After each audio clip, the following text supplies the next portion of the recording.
my thought is, okay, well, if antiviruses won't detect that, will EDRs? Because antiviruses, this is getting in more into like Windows userland versus kernel differences, where antiviruses will more focus on like user mode areas and EDRs will focus more on kernel areas. So what I found is EDRs will mostly build Windows filtering platform is like the technical name for Microsoft. It's essentially like a layer within the networking stack that you can put a driver where if any incoming network connection will analyze the network connection, like the packet data or anything like that. So I built my own to see, can this shellcode being sent over the network unencrypted be detected in any easy way? Welcome to the Hacker's Cache, the show that decrypts the secrets of cybersecurity one byte at a time. I'm your host, Kyser Clark, and today I have another returning guest, Robert O'Connor, who is a penetration tester and red team consultant focused on internal network and Active Directory assessments. He holds dual bachelor's degrees in network security and network engineering, along with certifications including OSCP, CRTO, and Security X, which was formerly CAS Plus. With expertise on both the defensive and offensive sides of security, Robert continues sharpening his craft through CTFs, bug bounty hunting, and programming projects. And if you were wondering what episode he was on before, it was episode number 3. So if you want to go back and listen or watch that episode, feel free to do that. However, not mandatory to enjoy this episode. So, Robert, thank you so much for coming back onto the show. What have you been up to since last time you was on the Hackers Cache podcast? Thanks for having me. Glad to be back. Um, I would say a little bit. I've changed jobs, gotten going more, I guess, more from pen testing to red teaming. Uh, got, I think, another certification focused on red teaming, like CRTO, which is pretty introductory for red teaming, but still good to have. And then still just studying in my own spare time about like Windows exploitation and window or low level Windows internals and like Active Directory knowledge. So that's what I filled up my, I think, year with. Yeah, it's been about a year and a month since the last recording. And yeah, nice to see you make that transition from pen tester to red teamer. That's actually one of the transitions that I'm personally trying to make. And I'm sure there's other people that are listening and watching to this episode that are also trying to make that transition. So, what was the main thing that helped you make that transition from pen tester to red teamer? So I guess like at my previous job where I was a pen tester, we got to dabble in a little bit of red teaming. We did, like, I think it's like civilian government contracting. Uh, and even though I was mostly a pen tester for like 90% of my job there, I did get to, I guess towards the end of it while I was there, I got to help participate in one or two different red teams. And I started to enjoy it, I guess, as much as pen testing. And I've been doing pen tests for almost 3 years of time. So I was like, it'd be nice to, switch it up and go into red teaming for a little bit to see if I like it more than pen testing or not. So I've been enjoying it so far with the current company I'm at. Uh, red teaming is a bit of a stretch. I feel like it's more of like a marketing term for, uh, I would say like companies. Where we do red teaming versus pen testing. They sadly, I don't think marketing and HR really know like the actual difference between the two, which is sad. They'll kind of get them mixed up. So it's like, oh, you're going into a red teaming job. It's like, well, this isn't red teaming. This is just pen testing. They're it's no different. Why are you advertising as a red team job when it's just pen testing? So it's Interesting. it's yeah, that's what I found at least. And So, would you say your current role is more pen testing than red teaming, and you would say that your title doesn't match the role fully? yeah, currently for where the company is at, like I was brought on, I guess pretty early on. It's still a relatively small company, but their overall goal is to transition more into uh, not just pen testing, but also into red teaming. But they have to have that foundation with their clients for pen testing in order to get them to do some red teaming engagements. So currently, I'm still doing pen testing. Sadly, not doing as much Active Directory or internal network testing anymore. I'm doing mostly mobile, web app, and API testing, and I've been doing it for a while. There's some fun in it, but it's not where my passion is. I find myself still, even though I'm not doing internal network testing or Active Directory testing anymore, I still go back and study for things for it just because I find it's just my passion compared to web and mobile and API, which is I would say that's becoming the predominant type of testing in today's like pen testing market. Is it's I would say like 60 to 70% is mobile, web or API or cloud testing. Yeah, and that was actually one of the things I want to dive into. So I was smiling a little bit there because when you said you was doing more web app and mobile app testing, I was smiling because you specifically mentioned in the last episode that you was on, episode number 3, that you don't like web app testing. So have you kind of grown to like it a little bit more, or is it still something that you just do just to tolerate it? It's a bit of both. I've gotten better at it. I've been able to actually, because before my previous job, whenever I would do web app testing, wasn't like good at it at all. Didn't really, I guess, understand the like web application architecture, that kind of stuff, how to find vulnerabilities or weaknesses, how overall it was structured and built, and how it operates. But now that I'm doing solely that, I'm learning a lot more about it. But again, it's not where my passion is. I'm fine doing it, but I'm not gonna use my spare time, like my free time, to go and study more about it. I'm gonna use that to go and study more of like what I'm personally interested in, what I want to do, which Yeah, is Active that Directory makes sense testing. because it's sorry to interrupt you. Did you have No, you you're want to fine. close that out? No. Yeah, so I was gonna say, um, that makes sense because like it's it's hard enough to hit the labs to begin with, especially after 8 hours of pen testing, and then you have to go to the labs and do 3 to 5 more hours of pen testing. Yeah. So going to labs and doing something you actually enjoy is absolutely critical. And I found that out about myself as well when I started doing some IoT testing. And I'm like, dude, I'm not really into this. I like web apps and I like networks, and this IoT testing is not my jam. And I've said that on the show multiple times now. But just so you know that's I understand where you're coming from when with that. So you mentioned that like pen testing is trending towards web app and even cloud testing. Um, do you think that the internal network pen testing will remain just as critical as it did in the past in the next 5 years, or do you think it's going to become a niche specialty?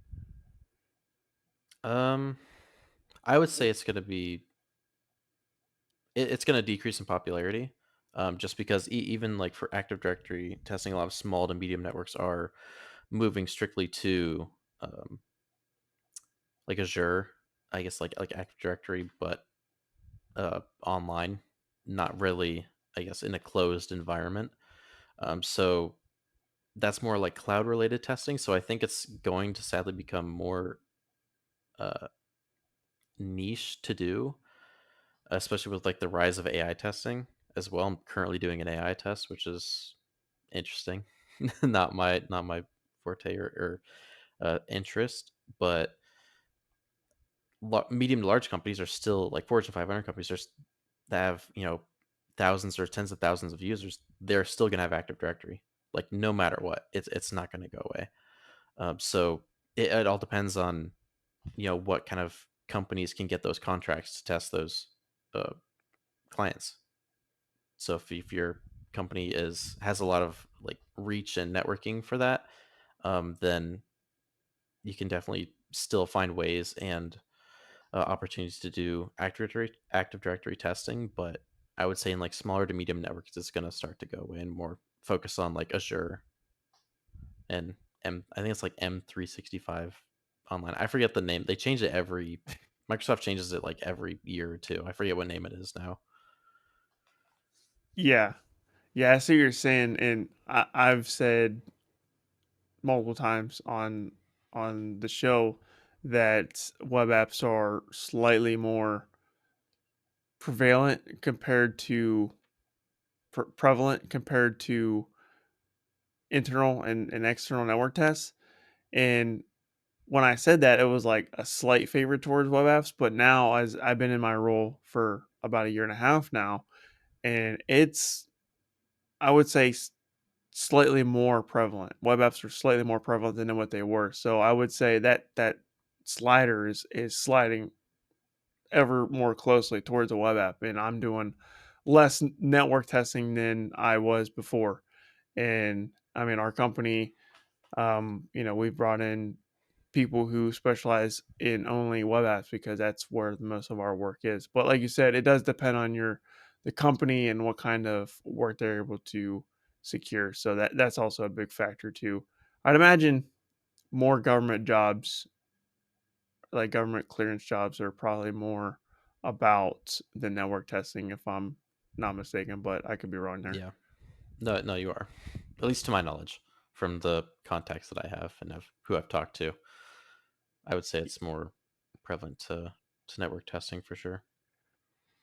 You think I would know because I did 6 years active duty Air Force, but I didn't work as a government contractor. I've never done that. So that's one. Most people get out of the military and become government contractors. I did not do that. All right, Robert. Before we dive more into the conversation, we need to do our security Mad Libs. So, for those who are new to the show, Robert's going to have 40 seconds to answer 5 security Mad Libs. They're basically fill in blank questions.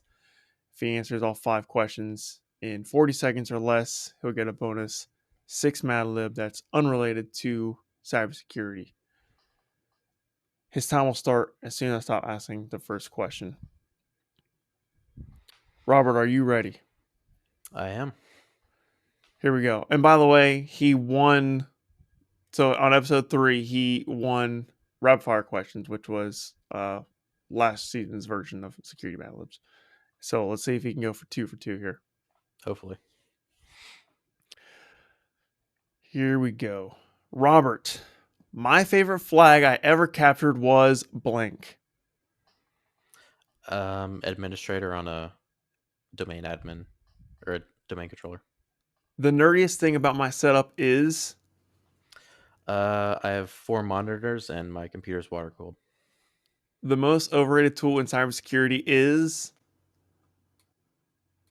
Uh, ZMap. the the one thing I wish I knew before my first pen test was How to use netexec or crackmapexec. if I had a hacking superpower, it would be Skeleton key, get into any domain I want to. okay. So that was 43 seconds, but I'm gonna give it to you because I laughed on that before that one question. The reason why I was laughing is because that's a very valid point. You said ZMap or what? I Is think it ZenMap? it's nmap. I Whatever nmap's GUI tool is, I Yeah, think is what it's called. That's that's like, why I laugh because like every hacking course shows it to you, but like, bro, I've never used it yeah, ever. Not same. one time have I used it. Actually, I take that back. There was one time I did use it, but it wasn't in the real world. I did it for my master's degree. They force you to use the GUI, and they're like, take a screenshot and show us like you use the ZMap, and that was the only time I've used it. I've never used it on CTF, never used it on a certification exam, never used it in the real world. And that's why I chuckle because I 100% agree with you because every hacking course shows it to you, but like it's not. I mean, I guess if you need a GUI, but if you wanted to Yeah, get I'm not into trying to throw hacking and shade at the ZMap developers or anything like that. I prefer the command line tool.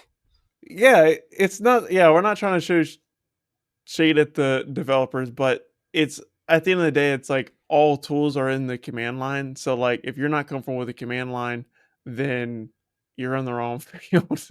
Yeah, for sure. So that kind of covered the most interesting response, because that was definitely your most interesting response. I loved it.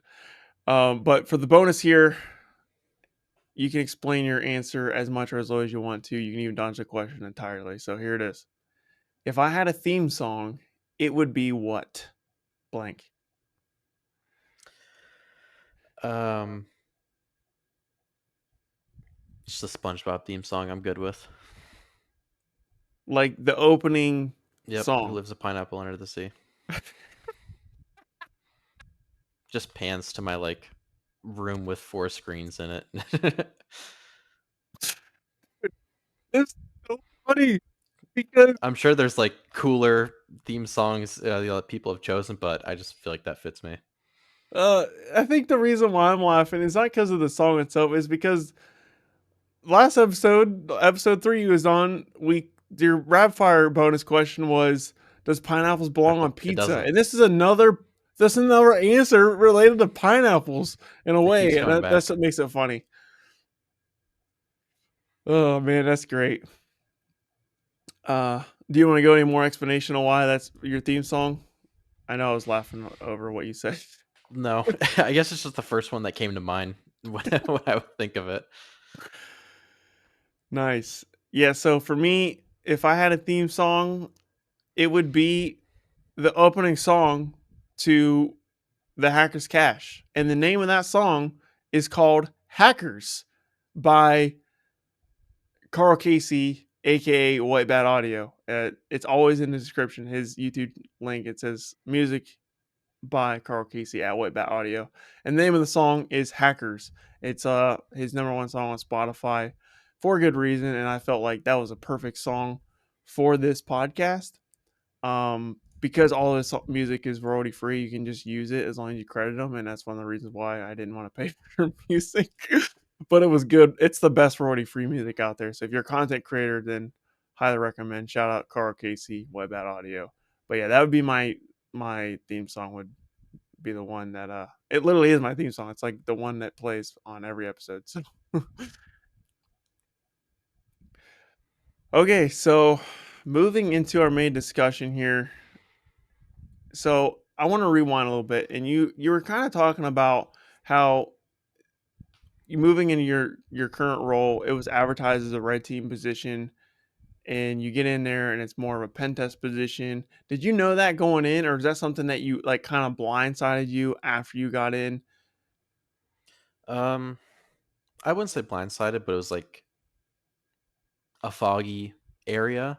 They said they do mainly focus on pen testing currently, but are transitioning into the near future of doing more red team focused assessments. So I was like, I guess I could do some pen testing until we get to the red teaming. I'm fine with that, just to branch to new areas, sharpen my skills, and that kind of thing. Okay, that's good to know that they were just like, yeah, we got red teaming all the way, and then you get in, and then it's just mostly pen testing with the occasional red team. So hopefully you can get in those more red team engagements.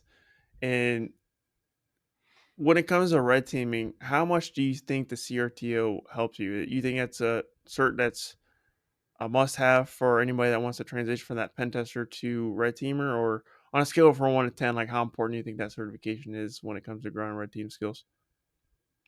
I'd say it's like an 7 or an 8. Rastamouse, I think, is the one who creates it. It's developed the course like really, really well to teach. It teaches a lot of Active Directory, uh, just because that's what I would say red teaming closely relates to. It's not solely about that, but more oftentimes than not, when you're on a red team engagement, it's going to involve a lot of internal network or Active Directory testing. So it focuses a lot on that. It's not absolutely required if you've done internal network testing before, um, but it helps a lot. The only, I guess, thing that I struggled with the exam, or I guess the course, I guess specifically the exam, is that it's closed network, meaning you can't bring your own tools. You have to use the tools that they give you, um, which is kind of good and bad. Some clients, if you're doing red teaming or like any kind of testing, some of them are very paranoid and they'll give you their like golden image, um, like virtual machines or operating system that you can use for their testing, and they don't allow you to bring, I guess, your own uh, tools. You have to use the ones that it's on their gold image. So it's beneficial in that area. You have to use what you're um, like what you're given essentially, not like essentially what you know. So it's good in that, but not being able to use like crack map exec or net exec and um, like Ntelium relay and all the, I guess, fundamental AD testing tools was it took me a lot longer to pass the exam than what I was what I thought or planned. Yeah, and do they leave those out for a reason? Is it to help you develop certain other skills? Like what is like why do you think they leave those tools out? I would say it's to develop your own skills, I guess, and using what you're given than what you, I guess, specifically know. Because a lot of it, I'm pretty sure you're allowed to say, a lot of the tools that they give you is PowerShell tools for like enumeration scripts, that kind of thing. They're publicly available, but you're not able to go to GitHub and download them. They're on the um, testing VM when you load into the exam. But it was still a pretty good course because red teaming it focused on um, a lot of it has to do with evasion, I guess, of like like antiviruses or EDRs. So it helps teach the fundamentals or the basics of that, which is pretty good. You're not going to really come across that in pen testing. Um, because it is like a pen testing and red teaming are different. You're not if you're pen testing, you're not really going to worry about whether or not they have AV or EDR on their machines. It's not like a huge part of the assessment versus red teaming. It is so it's good that it also taught the fundamentals and basics of that. But I know they have a CRTO 2 course. I think that they launched. I think 2 or 3 years ago. I haven't looked into that, but it'll probably be on my radar after I hopefully pass the OSED exam. Ooh, OSED is next for you, huh? Yeah, I want to get it done hopefully by the end of the year, but it's gonna be tough because it's going into, I guess, a new area for me of exploitation development and not super knowledgeable about that. Um, so it's gonna be a huge learning curve in the next couple months for it. Yeah, I believe you there. It's actually the only offset course that I didn't go into. I went into OSEP and OSWE. Don't have the certifications, by the way, because didn't feel comfortable enough to take the exams. Maybe one day I'm building my way up there. But yeah, that I would agree with you. It's kind of outside the wheelhouse of a pen tester because pen testers, I think I said in another video one time, but I'll say it again. Like, you're not really building your own exploits as a pen tester. Like, that's Yeah. not what you're doing as a pen tester for anybody that's not a pen tester that's listening and watching. So that is a different area. So, why did you decide to pursue the OSED over some other certifications? So, what was the main reason why you chose that over some other areas of study? The big two, at least for like certifications, was OSEP or OSED. Um, I have a colleague that took the OSEP recently, went through the course and all that kind of stuff, and sadly, it's too outdated. I think is the course contents from like I think 2017 or 2018, and if you're doing like it focuses on basic AV evasion, I think using like C sharp. Uh, it's AVs have evolved a lot more. If I'm sure on like the exam, what you can use in the course, you can pass the exam with it, but the transition going from that certification to like real world is completely different. Just because it's like antiviruses and EDRs have evolved so much in the past 7 to 8 years that what you learn in the course isn't necessarily what's going to apply in your actual testing. So I went to more so focus on OSED just because it's an area I haven't really delved into before. It's vulnerability research and exploitation development, which is again different than pen testing and red teaming. It's its own category. So again, it's another branch that I'm like, hopefully I'll enjoy it because getting into exploitation development as like a job or a career is a lot. It's more so like senior roles. only that I've found. Very difficult to get into it as like an introductory like knowledge level for it. Okay. Yeah, that makes sense. And yeah, OSEP, I have heard that it is outdated. It is basic AV bypasses. It's not going to work against EDR. It's not going to work in your red team engagements. And for someone who has went through that course twice, and I understand the concept. For me, like I understand the concepts in isolation, but then like that certification is all about like chaining multiple um exploits together. And my problem was chaining, like figuring out which like three or four to chain together. And like in isolation, I knew what to do, but chaining them together was my problem. So that's a little frustrating to me. I was like, man, like I can't even get this thing that's outdated, but I'll get it eventually.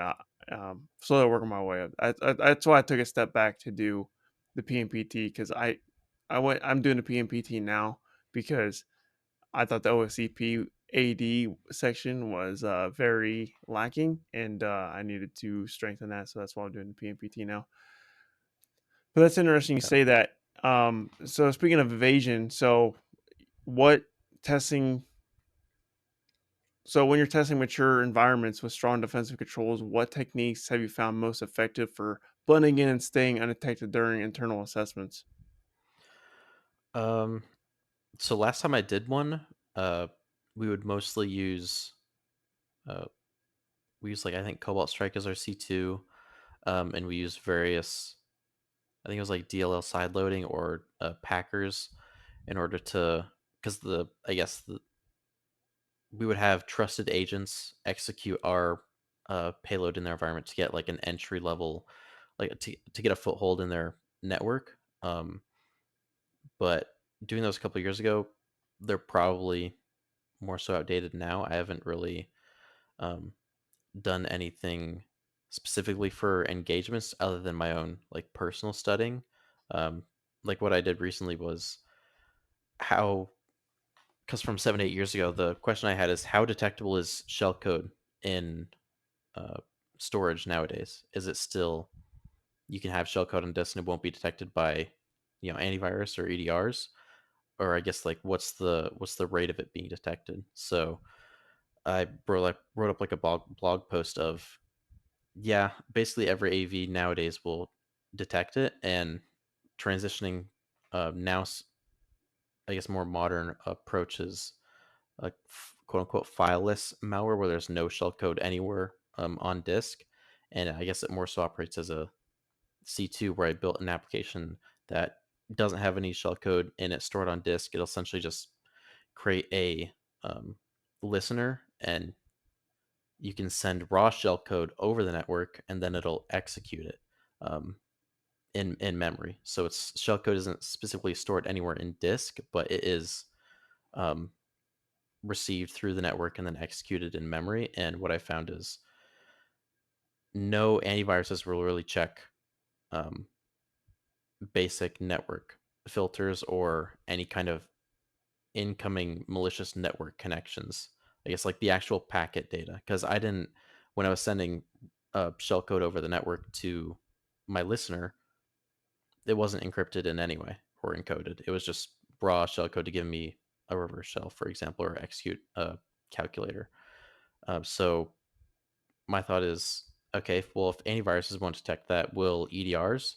Because antiviruses, they have, I guess this is getting in more into like Windows userland versus kernel differences, where antiviruses will more focus on like user mode, uh, areas, and EDRs will focus more on kernel um, areas. So what I found is EDRs will mostly build Windows. They're like I forget the specific term of what they're called, but essentially,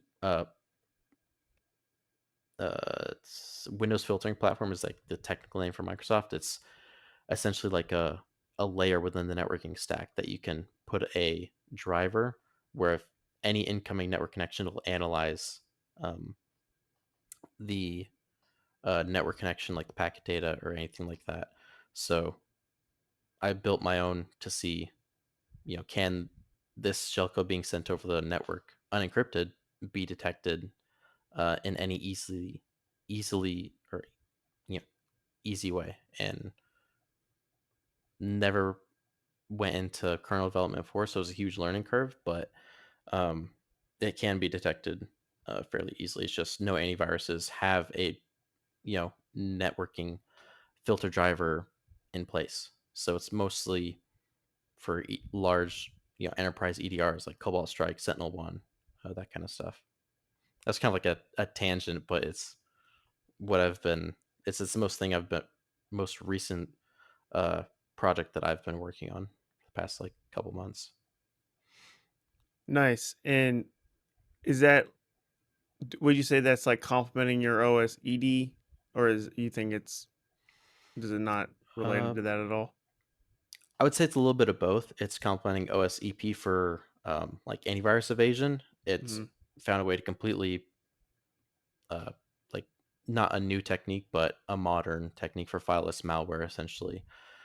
Um, for that, for OSEP, and then for OSED, getting into like kernel development and understanding low-level Windows internals and concepts will greatly help with OSED because it's exploitation development. You have to learn. You have to know generally the structure of what you're exploiting in order to know how to break it. Essentially, like you don't have to know how it works in order to know how to break it. Nice. So when it comes to Active Directory, in your experience, what has been the most creative or unexpected path that you've built in Active Directory that didn't rely on traditional vulnerabilities? Hmm. Um, I've never really done, I would say, like domain hopping, if like bidirectional trusts in a forest, going from one domain and it's trusted in another, so you can kind of go in between them if you have a user that can. So was able to compromise like one domain for like getting DA on it, and then we found a user that can also go into another domain. Um, because you don't really see that very often unless you're in very large like corporate networks. They're not going to have multiple domains in a forest. So doing that was kind of interesting, going from, okay, I got into one domain, surprise, there's like three or four more that are connected to this one, and you only have 2 days left in your assessment to to go and try and break into those. So I've never really dealt with multiple domains in a forest before, so that was like a huge, um, I wouldn't say like unconventional, but it's not seen a whole lot in small to medium uh, networks. It's mostly seen in like large corporate networks. The CRTO actually does cover that a little bit of jumping across domains in a forest, which is nice. Yeah, that's really cool. Like you said, that's pretty rare to see that on a pen test. I think I might have seen multiple domains once or twice. It's not a very common thing when it comes to internal pen tests. Um, but yeah, like it really just depends on the size of the network at the end of the day. But I Yeah, mean, most if you're in a consulting role, I would say most of the clients are small, medium size. You're not going against enterprises and stuff because enterprises are just less common in the real world yeah. in business. But yeah, that's I mean that sounds fun. That sounds sick. Was you able to? So you was able to compromise a second into the other forest? Um, we own the first one, and then I was trying to get onto their development network, and for the life of me, I rabbit hole. I think we only had like 1 or 2 days left of testing, and I rabbit holed on I think it's ECS 8, like Active Directory Certificate Services, like the SpectreOps research paper. We found the NTLM relay, or the ADCS HTTP, like NTLM uh, relay for that domain, but for some reason it was erroring out in the very last step of it, and I just tunneled onto that. Um, so sadly, wasn't able to compromise their development network, but I learned a lot about um, like ADCS in the process, which is a plus. Yeah. Well, yeah, thanks for sharing all that. That's really cool and really interesting. And yeah, maybe one day I'll be co- switching over for us like you, hopefully. So we're running out of time, and I got to ask you the final question. It's different than what everyone else gets because you're a returning viewer. You already answered the standard final question. So this season two returning guest question is, what's one key lesson you've learned recently in cybersecurity, or if you prefer, what's a bold prediction you have about the future of the field? Um, I guess I'll do like the bold prediction. A lot of people are, I would say, like a majority, like what's talked about on social media is AI is going to take over pen testing in like the next year or two. I don't think it's going to be anywhere close to that. Um, I think it'll be like at least 10 to 15, just because for uh, pen testing, it's very hard to deal. It's very hard for AI to deal with the unexpected, like what's not, I guess, specifically trained to do. It'll guess on its best estimate, which isn't always correct. So an actual person taking the time to uh, look something over that they come across as unexpected is a lot more beneficial than an AI doing it. So hopefully I don't get Well, too much hate for being on the anti-AI train, but I'm not a fan of it, to be honest. I mean, if the haters want to hate in the comments, I'll defend you. I mean, Thank you, thank you.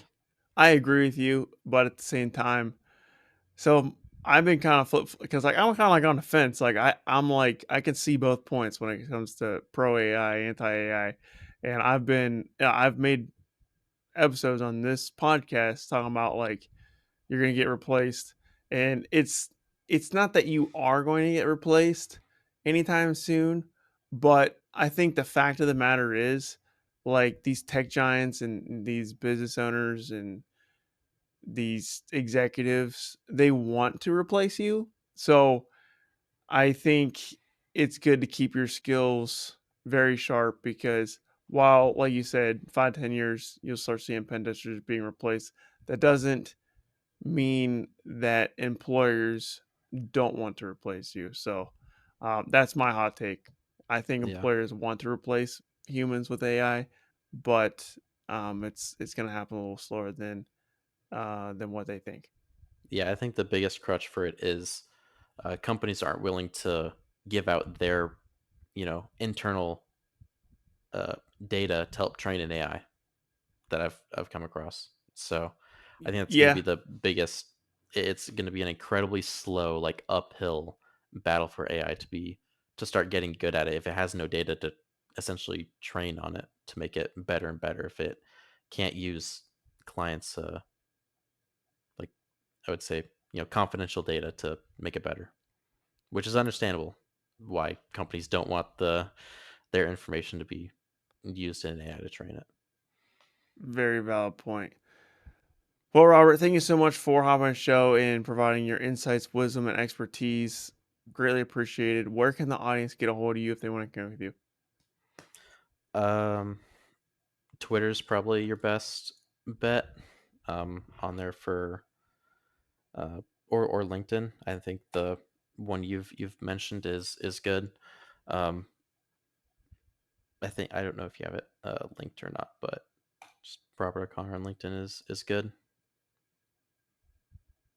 Yeah, I will And link for Twitter, your. it's eternal underscore nop. Yes, and I love that name still. An audience, best place to get a hold of me is YouTube comments. So drop your thoughts and feelings in the comments, ask your questions, and I will respond to them. If you haven't already, rate the show 5 stars if you're on audio, and hit the subscribe button and hit the like button if you're on YouTube. Audience, thank you so much for watching. Thanks for listening. Hopefully, I see you on the next episode. Until then, this is Kyser and Robert signing off.